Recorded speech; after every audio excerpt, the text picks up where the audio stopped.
The numbers told the story. They always do. It's one of those idiots who believe in analytics. This is a numbers game with Gill Alexander on VSiN. Good Monday morning to you. It is a numbers game at VSiN, the sports betting network, VSiN.com, the VSiN app, Game Plus, iHeartRadio, YouTube TV, all proudly brought to you by BetMGM. It's Gill Alexander. It's Kelley Bydlon in the hizzy. What a football weekend.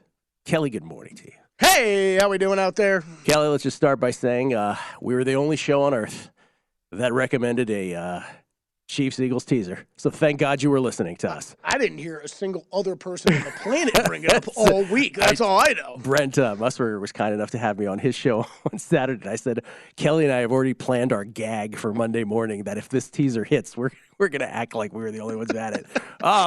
We're geniuses. America's teaser, ladies and gentlemen, coming through on Saturday. It was glorious. Congratulations to all on that. Chrissy Andrews will join us hour number 2, sort of a makeshift guessing lines that we like to do in the postseason with Chrissy. So he will join us from back here at the South Point, get the perspective from behind the desk, what he's going to do, or what he posted, or what he will post after this show with the lines for the championship games. And Kelley, we'll talk a little Australian Open a little later on, some other stuff happening in sports, but it's really all about the weekend of football. And first thing, before we get to just how it worked out for us, because honestly, in sports betting, and you know we do 20 hours of content here on this show specifically every week, and the network does multiple hours more than that, exponentially more, and it's rare that you're kind of dead on about everything. And this was one of those rare weekends where we really were in the NFL. And so we'll get to not to say, hey, look at us, but sort of what was the signal, what was the noise, and how can that help us in other similar type situations. But the first thing I just want to say is beyond the betting, these are the best 4 teams in the NFL that we have at the conference championships. Yep. And I don't think anybody can dispute that. I really don't. I don't think you can make a case for any other team.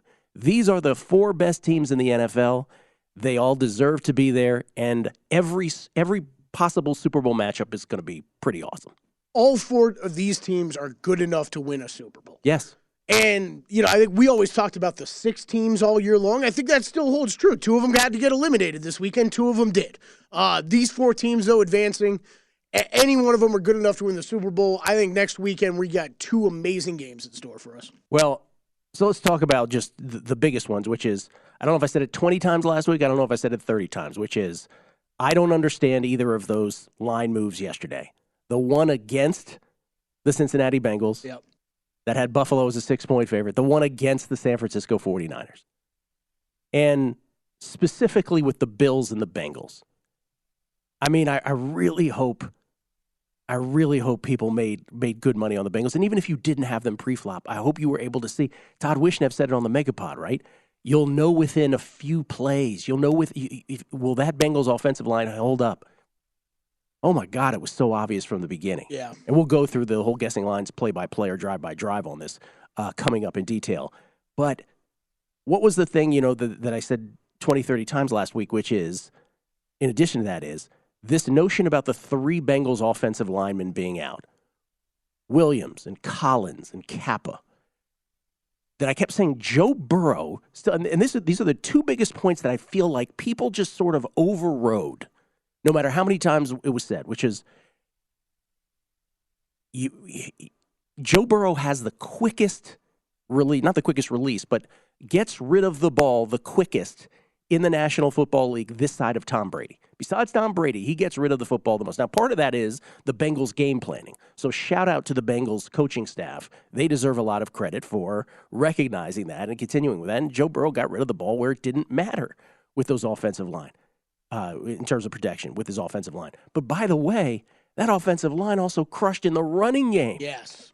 Which was the real surprise for everybody, right? Oh, my God, Joe Mixon is going to gain 100 yards. They manhandled that Bills defensive line. Totally.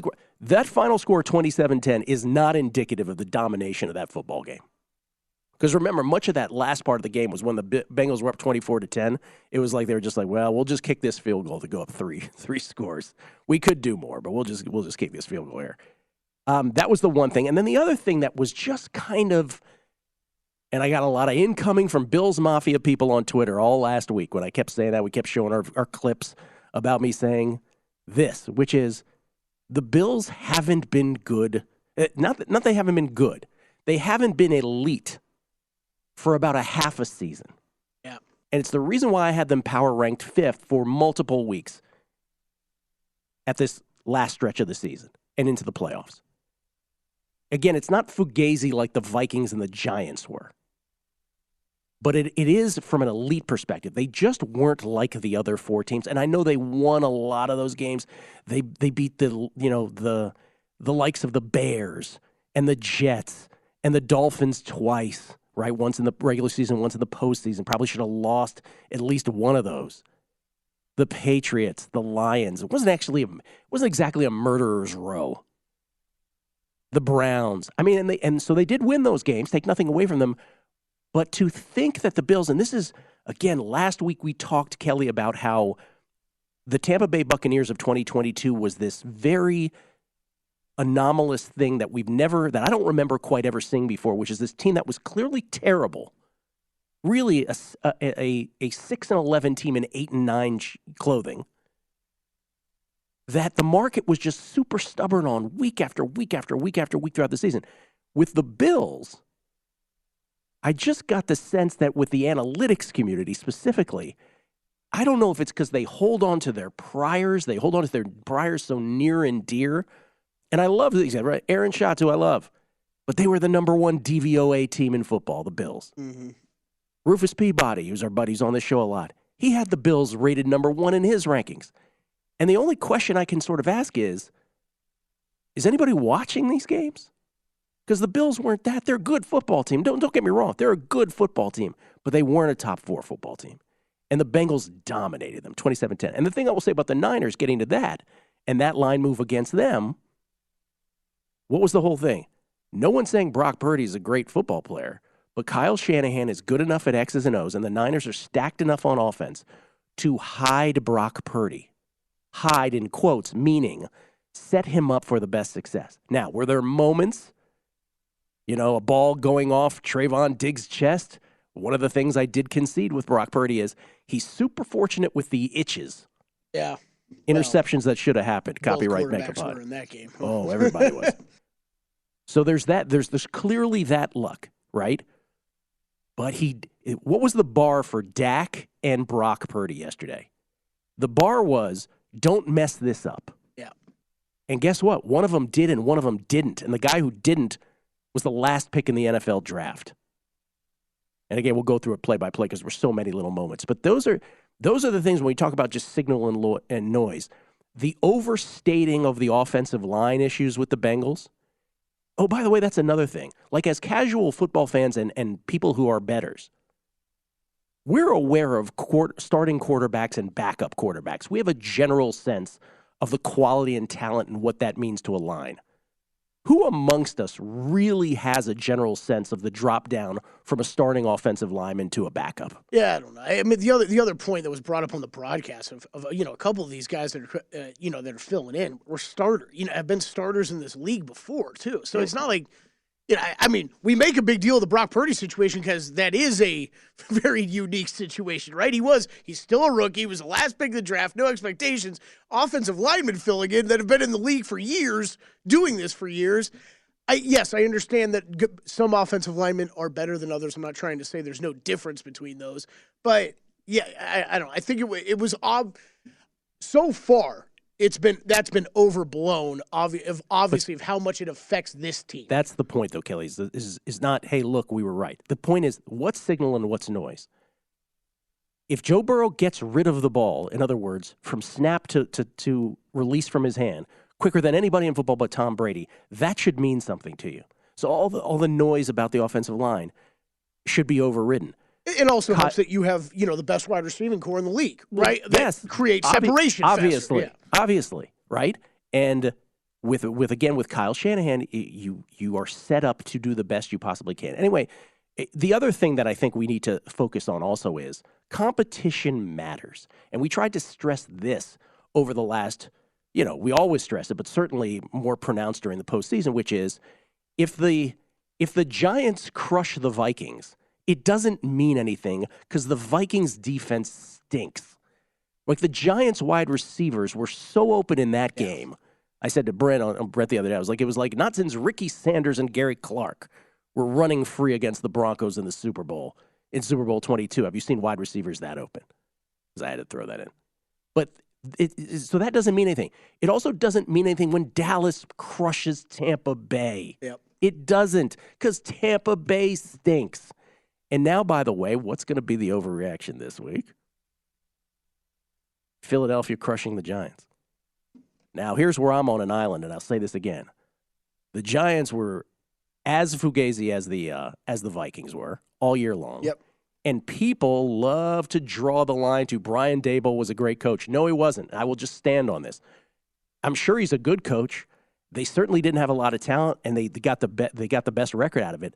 But like the fact that people draw a line to him getting credit for what was just really high leverage situation, great play by the Giants for the first half of the season, inside the red zone versus outside, third and fourth downs versus first and second downs. That can disguise a lot. Like our eyes see a lot. Our eyes see better than analytics in any one game, but analytics sees everything. And so that was really the key to the Giants' success. So again, I fear that people are going to overrate. By the way, Philly, one of the best 4 teams. Philly's awesome. They're tremendous. But let's see how this line moves. Already has moved some, but we'll see. But anyway, we'll get into each play, or each drive by drive in each of these games, because obviously we didn't get to the Jags or the Chiefs yet, which was fascinating as well. And the biggest thing looming over the postseason now, which is Patrick Mahomes' injury. Will he even be able to play? And if so, to what level? That, of course, hovering over the AFC Championship and the whole NFL postseason. We'll come back, look at all the numbers, odds next.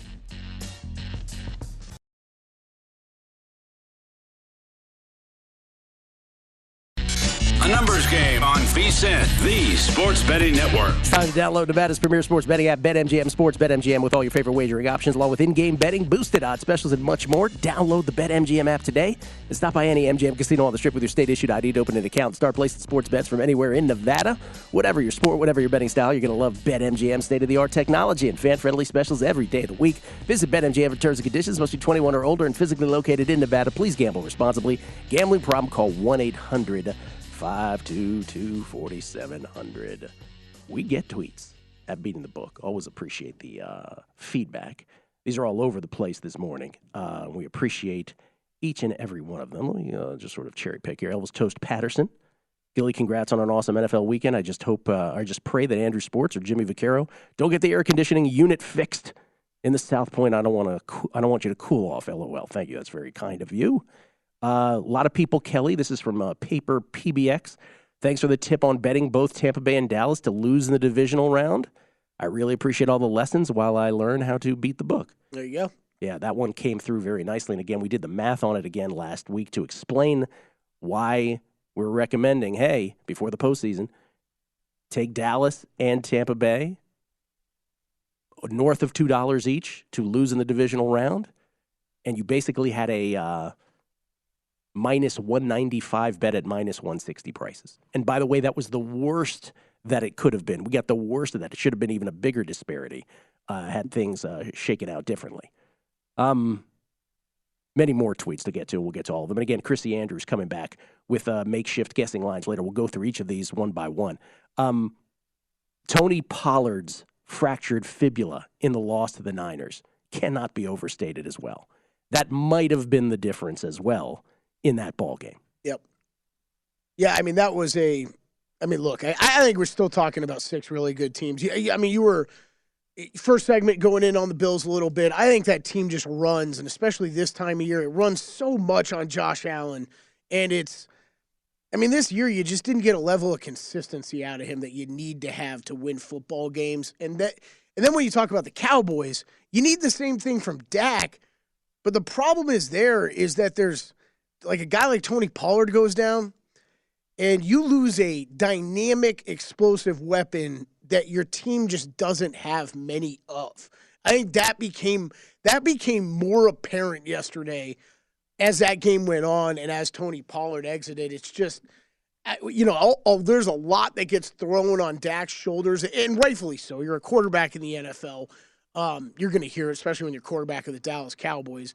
But he doesn't have a ton of weapons, Gill. He really doesn't. And that's when Pollard went down after that, I just sat there watching that game thinking, I don't know what the answer is besides, continuing to feed CeeDee Lamb.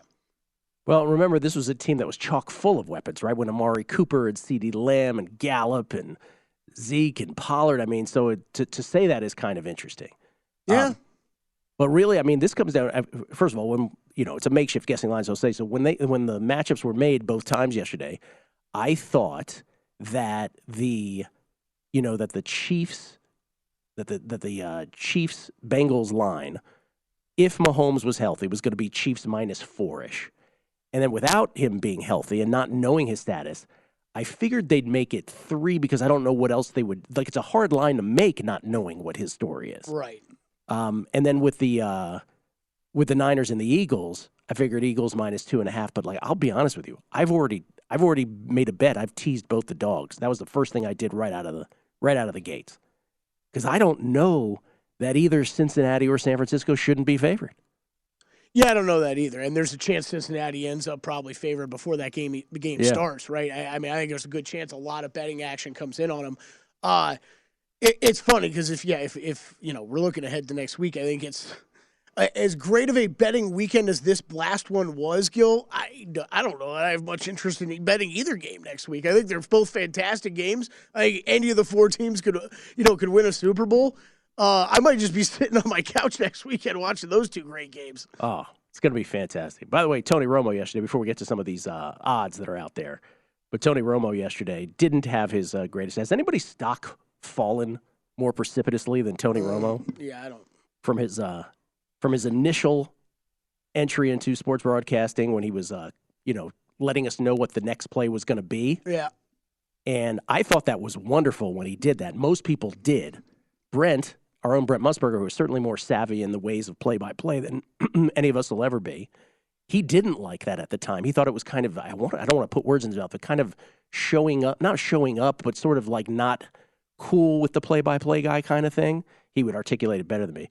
But now Romo just kind of, it's stream of consciousness now, because I think they sort of stamped down on him and like, yeah, don't do that so much. And so now it's just him and random thoughts. Some of the highlights from yesterday. The Chase touchdown. Looks like a catch to me, Jim. I think they made the right call overturning the catch. Yeah, I thought it was a touchdown.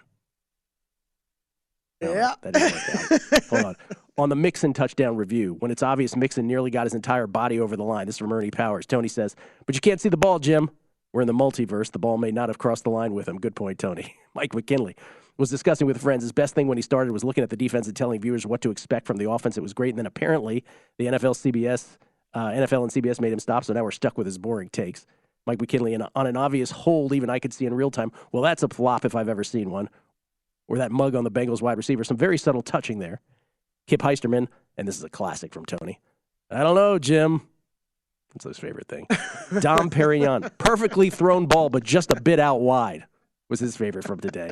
He also adds, honorable mention, Leslie Frazier has one of the best defensive schemes in the NFL. Yep.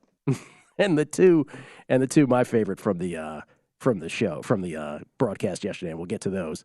But wait, I was in the camp real quick to go back to that Mixon touchdown. Yeah, I was in the camp of I have no idea what they're going to do on this review, because I never saw an angle where you saw the ball. Right, you saw his whole body across, right, but you never see the ball. It couldn't have been possible that the ball wasn't with him. I hear you, Gill, but it's always one of those we need visual evidence, right? Well, I can't see the ball crossing the goal line. I mean, this is where I'm always. Can we get some? What they got the chips in the football now or whatever? Can we just utilize the technology that we have? Why do we need a review if you got a chip in the football and it should be able to cross a technological plane and a buzzer goes off upstairs and whatever? That's all we need. Move on. Were you okay with the Jamar Chase not being called a touchdown? Because again, if that's in the field of play, that's a catch. But he probably didn't catch the ball. That was probably a good call. It was probably a good call. I'm so sick and tired of that rule, though. I don't know. I also don't know what the fix is exactly. But how do we have things that are catches now in the field of play that are not catches in the end zone and vice versa, and it doesn't make any sense. Here's my last 2 Romos that I like the best. They save the best for last. 24-10 game. Bills have a 3-and-out on the third down. The bomb to Gabe Davis, which he just can't catch. He can't corral it. Tony Romo with 11 seconds left in the third quarter. Possibly a game-saving play. and And then the best one of all, of course, when Josh Allen had his arm going forward, he's hit by Mike Hilton, and the ball came out. Going into commercial. Ooh, that looks like it might have been moving forward, but it also looks like a fumble. I don't know.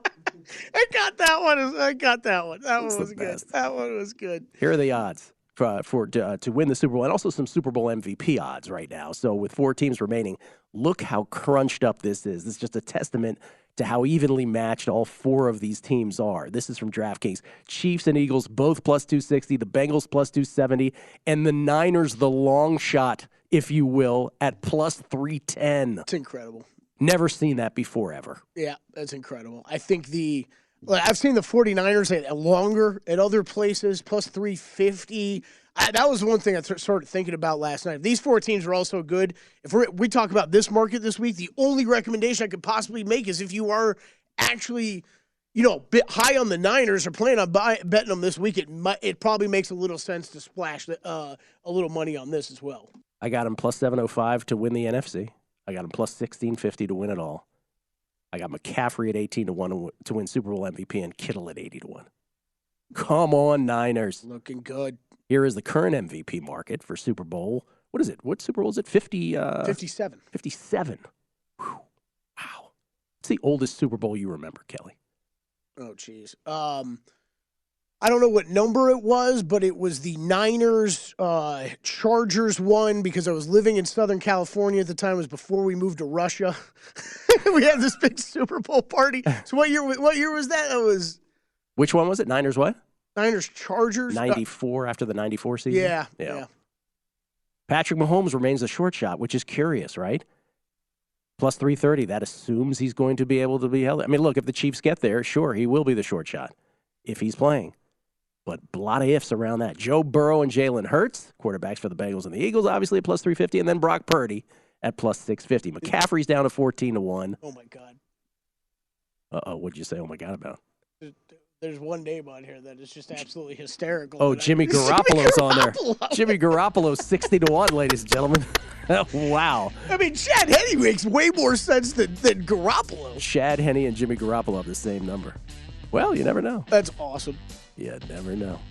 Debo's 28-1. Nick Bosa's 50-1. And where's Kittle? Kittle's still 100-1. I don't understand why That doesn't make any sense. I don't get that at all. Why isn't everybody betting that? Jeez. Come back. Little Australian Open talk. Not as pleasant. Next. A numbers game on VSiN, the sports betting network. If you're looking for a betting edge on football's big game, the VSiN experts have got you covered. Become a VSiN Pro subscriber with an introductory offer of only $9.99. VSiN Pro subscribers get access to our daily recap of the top plays made by VSiN show hosts and guests. Tools like our betting splits, deep dive betting reports, VSiN betting guides for the biggest game of the season where our experts break down brackets, best bets, and all the big game props. Don't miss out on this limited time offer. Visit VSiN.com/subscribe today to sign up for only $9.99. That's VSIN.com/subscribe. We get tweets at Beating the Book. Ray Pierce. You must be thinking, if only it could always be this easy. If you had time traveled, your analysis leading into the games this weekend could not have been more spot on. You're right. If only it could always be that spot on. It's not. Yeah. Trust me. Also, Jesse Welch. Hey, Gill, flowers given here. Got a handout yours. The Bucs Cowboys lost in divisional round suggestion. Well, there you go. Thank you. This is from, and this is, it's funny because there's some of the Bills Mafia and they won't come out and they won't take back, some of the things that they said. But some people will. I didn't know you were getting harassed by Bills fans so much. Oh, they take it so personally. I'm like, I don't think your team is bad. I just am taking the points. There was, we had JVT made a comment about New York City on our 100 Handicappers podcast last week. Oh my God, the New Yorkers came out of the woodworks to come after him. Wow. This is from James _AG1. I'm here to eat my crow. Gill Burrow shoved it right down my throat. Yep. For what it's worth, I gave Allen more credit because the Cincinnati team is better than Buffalo, but got to give my respect to Joe. Joe Burrow, if it weren't for Patrick Mahomes, he's the best. Yeah. We're at that point. Yes. We're at that point. He's unbelievable. What does Matt Brown call him? Jesus H. Burrow? Jesus H. Burrow. As an LSU alum? He was incredible. To start that game, too, I mean, it was, we're concerned about that offensive line. There were so many of those big throws in that first half where Left side of the line collapsed a little bit. He climbs up in the pocket, delivers a pass right on the mark, 20 yards down the field. I mean, it was chunk play after chunk play. They tore them apart. I know that Bill's secondary's had some injuries. I love Josh Allen. I'm going to be a Josh Allen apologist probably always. He's awesome. He's an awesome. amazing talent, but he's like Melo on the Knicks, right? He's going to shoot the ball 45 times. Like the game, when you get to this point in the playoffs, you almost have to rely on him a ton, and I don't know if that's the best way to win football games, right? He's awesome. And Josh Allen may win the Super Bowl, may win multiple Super Bowls, may never win a Super Bowl. But the one thing that he certainly broke the mold on is, and Dr. Bob used to say this all the time, the only thing that is really, that you can really project from college to pro with consistency is completion percentage and accuracy. And he said, if you're bad, you're going to be bad. Mm-hmm. Josh Allen broke that mold. Josh Allen was the first guy who really was not accurate, who all of a sudden became accurate as a pro. Yeah. And he's young. Believe me, if it's Mahomes 1, Burrow 2, Josh Allen is still in the top 4, right? So that's where I think this conversation gets really interesting. I think it's a top 3 at this point with those guys. I think he's right. I think he belongs in that group, but that's what we're talking. These talking about some of these other teams, right? And it's And who's maybe that next tier down? It's maybe Herbert by himself, right? Well, I think it's Herbert, and Aaron Rodgers' drift is probably still 5 or 6, right? But it's like, once you get past that group, is Hurts 6? Like we were talking about this last night. Dak and Cousins and those kind of guys almost are bottom top 10 by default. So because there's not enough of good ones. And that's what I was getting to, right? It's Dak. Dak's good, but. Does he needs to be better. He just needs to be better. And I don't know that that's. I mean, he was not. You the best are in San Francisco, and I know it's unfair to single out a single play, right? But Gallup was open, man. You put that ball on him, that's a touchdown. That is a touchdown at the end of that game. We'll get to again guessing lines coming up. We'll go through this drive by drive because I have so many nuanced things to say about each of those games and how. I mean, Mike McCarthy and the Cowboys coaching staff, Kellen Moore botching the time management at the end of the first half, followed very closely by Kyle Shanahan botching it even further. Well, but both right of them after were a disaster with that. Yeah. There was a lot of that going. I mean, the Cowboys had a perfect 2-for-1 opportunity set up, blew it. Just what are you doing throwing the ball around to begin with? And then the Niners, who were just like, I don't know if we're not going to use these timeouts. Oh, wait a minute. I guess we will use them. And then it's a whole thing. There's more to it. I just think that's my big takeaway we always talked about those 6 teams this season. Yeah. And it's after this weekend, the big takeaway for me is Josh Allen, you have to find a level of consistency with your play that it's not there really. Well, he could use a running game also. Sure. I mean, yeah. But okay, so for the regular season, I completely agree with you. Yeah. I don't know if I agree with that in the playoffs. The running game is him. There is. They just don't have that many weapons, though, dude. Like, I mean, it's just not that dynamic an offense. There's not. But that's kind of my point. I don't even care when he takes off and run with it. He's still bigger than most linebackers in the NFL these days. That was the thing I was screaming last week, if you remember, against the Dolphins. Like, what happened to Josh Allen running the football? And he could have done that with great success against the Dolphins. So that's I'm not as concerned about him. I think if you are a Cowboys fan out there, I think Dak needs to be better, and it's not. I'd agree. I mean, one of my favorite Matt Brown quotes, right? There's more astronauts than there are NFL quarterbacks. Yeah. So sorry, these guys are going to get criticized a lot, and in that top level of guys, it's really tough to be at, and he's just not there, and I don't think he's ever going to be. Yeah, I'm with you. He's 29 at this point, right? Well, that's part of that's the big crime of the Cowboys, right? It's Jerry Jones.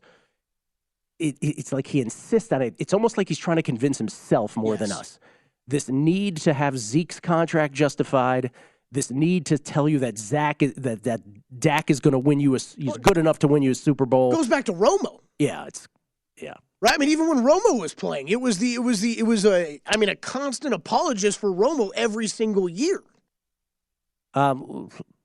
we'll save the audio for some of this, but let me just talk Australian Open real quick. So the Australian Open, not as good. Well, day to day, very good. We were going for our sixth consecutive winning day, sixth consecutive yesterday at the Australian Open. I took a big dog, Linda Fruvertova.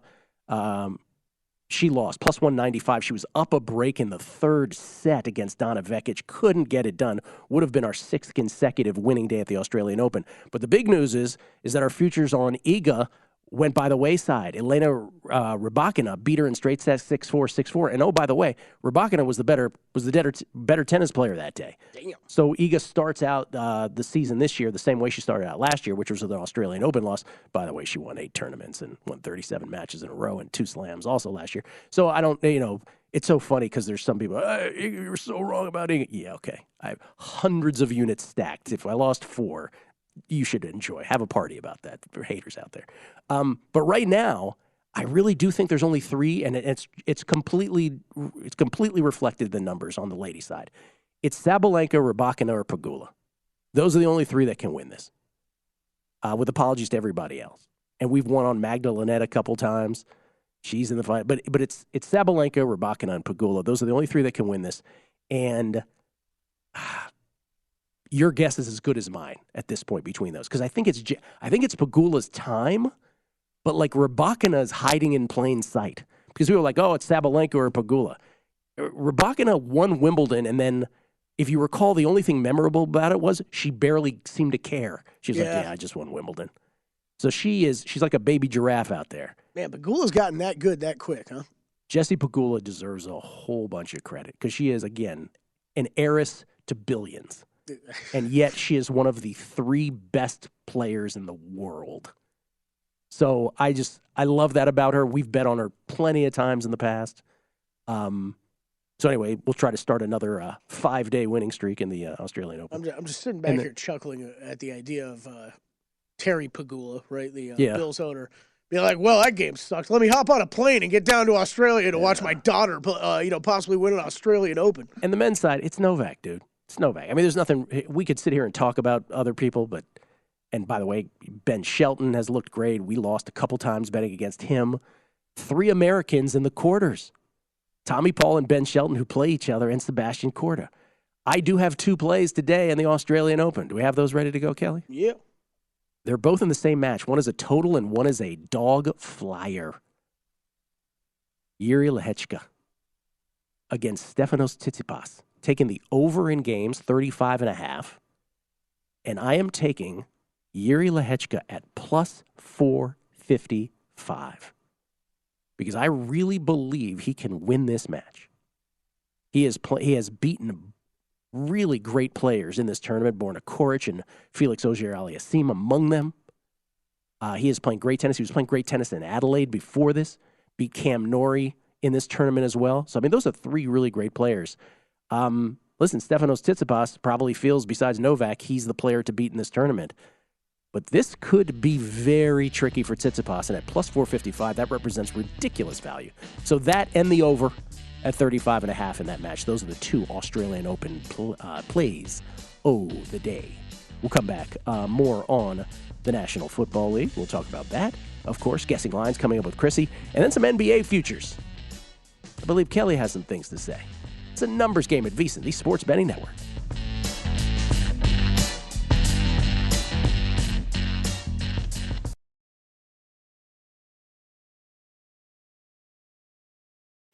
A numbers game on VSiN, the Sports Betting Network. Attention, BetMGM customers. Have a friend who loves sports as much as you do? Well, here's a chance for both of you to earn a $50 bonus when you sign up through BetMGM's Refer a Friend program. Just sign into your BetMGM account and click on the Refer a Friend program to send your friend a message inviting them to register a new account in the same state that you use BetMGM in. Once your friend signs up and makes a deposit, they'll receive a $50 bonus. And once your friend places a bet with their bonus and the wager settled, you'll receive a $50 bonus as well. Share the excitement of BetMGM and get a $50 bonus. Visit BetMGM.com for terms and conditions. Must be 21 years of age or older to wager. All promotions subject to qualification and eligibility requirements. Rewards issued as non-withdrawable site credit. Site credit expires in 30 days. Gambling problem? Call 1-800-GAMBLER. Promotional offer not available in Mississippi and Nevada. Gill Alexander, by the way, so many tweets. folks just sounding off on different things in the football games. We appreciate all of them. We'll try to get to as many as we can. First of all, though, pro tip of the hour, Kelley, try not to get sucked into mass narratives and overrate things like the Bengals' offensive line injuries. Again, try to separate from the signal and the noise. And again, look, it's tough. If you take in hours of content, people got to fill the time too, as do we. And you're going to hear, if people are on one sort of narrative, you're going to hear that just ad nauseum, and it's going to start to seep into your brain and be like, oh, it's got to be true. No, doesn't.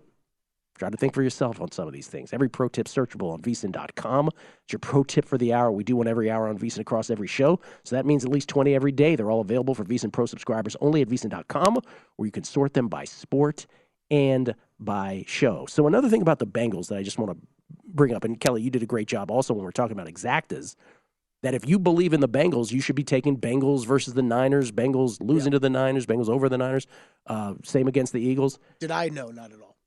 Did I follow my own advice? No. Yeah. Well, they weren't as rampantly available here. Let's put it that way. That's true. But think about what the Bengals have just kind of overcome here, which is, and before I even get to that, we're talking about, like, hey, competition matters, the Giants and the Vikings, and now again the Giants, the Eagles having crushed the Giants moving into next week. You know who deserves a shout? The Baltimore Ravens. Because the Baltimore Ravens, with backup quarterbacks, plural, but really specifically Tyler Huntley, they probably should have beaten the Bengals last week. It's just a testament to, we just talked about quarterbacks and rankings and stuff like that.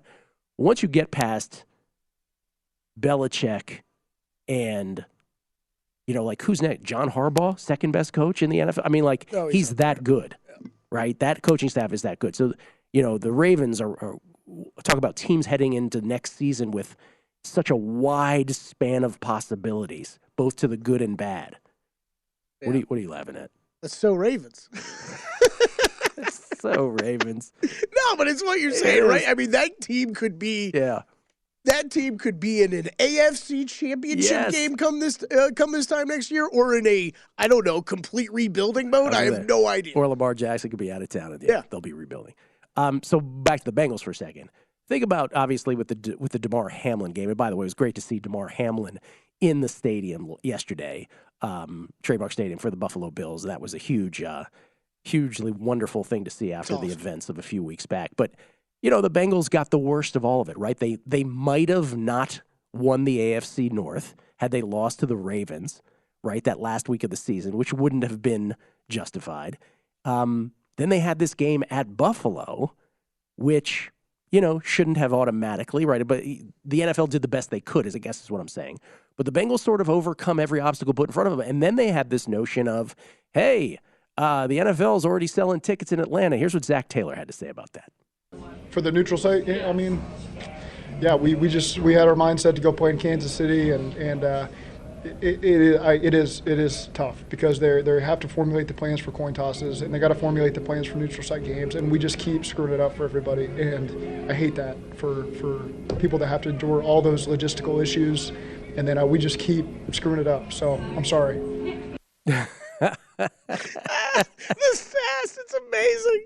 Jamar Chase had a few things to say also. Joe Burrow sort of teed him up for an answer at the end of the game yesterday about it.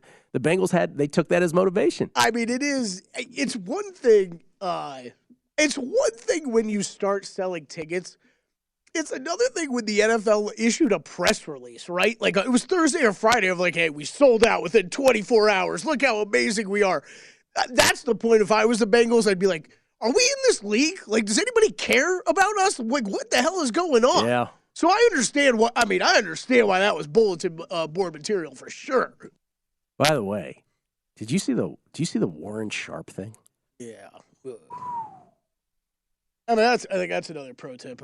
Just because, everything might, I don't know, things surrounding something might look like there's something fishy going on. Bro, what is happening? Sometimes it's just sports. Yeah.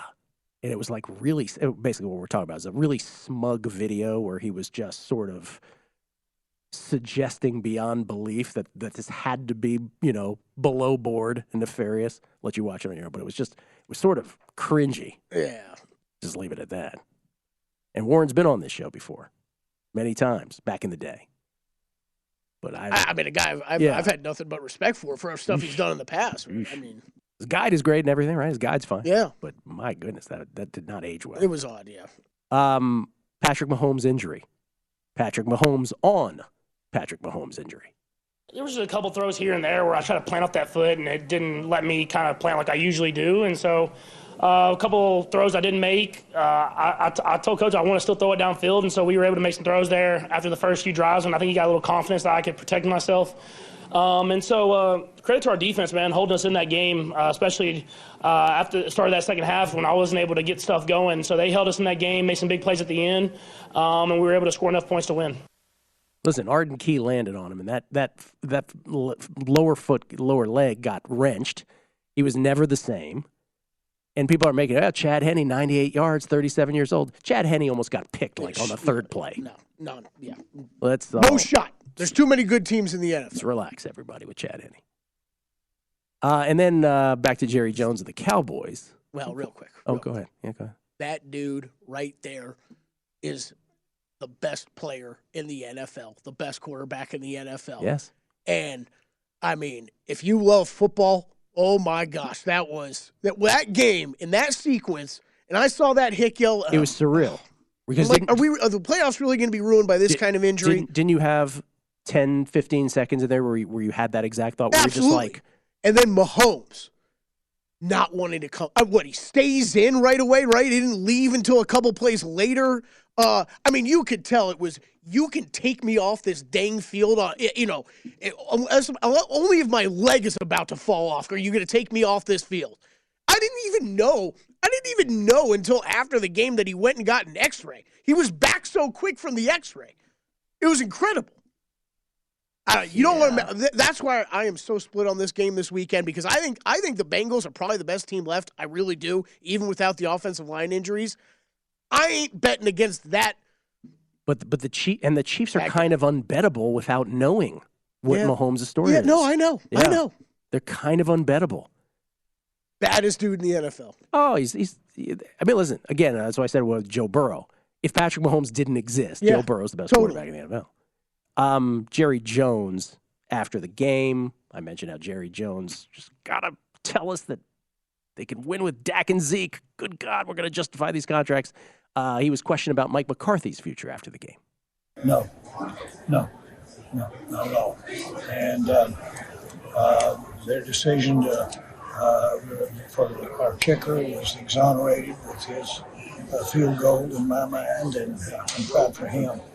But this is very sickening to not win tonight. Yeah, the question was. Initial question was, does this game change your Nope. thoughts from last week on Mike McCarthy? Sticking with Mike McCarthy, sticking with Brett Maher, and by God, sticking with Dak and Zeke till I. Okay, the Maher thing.